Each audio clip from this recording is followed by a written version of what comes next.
Now there is one interesting thing that we discuss when we consider the time. As I said that 24 hours is considered as 1.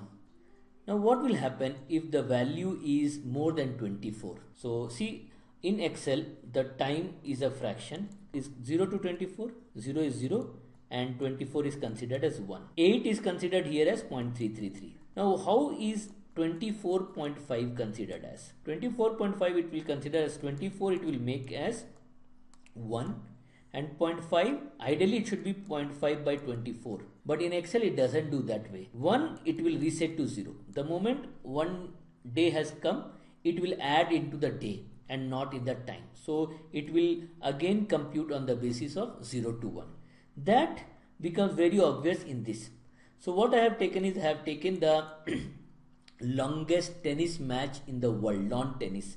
The longest tennis match was 11 hours 5 minutes. The second longest is 6 hours 35 minutes. The third longest is 6 hours 33 minutes. Let's take the sum of this. Okay, if I do the sum, so see, it does 0 13. We know that the sum of all this is 24 hours 13 minutes.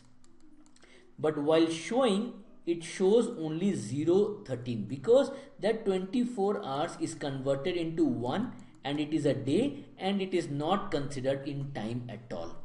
So what do we do? So we have to go here and we say custom mode time format, and in this custom format you see it is considered a HMM. So we will see what are the other formats are there. See this one, this format HMMSS, and you can see the sample here 241300. So it will consider the format in hour, and hour if it is more than 24 it will show that 24. So where it will be useful, this will be useful if you have to sum the time.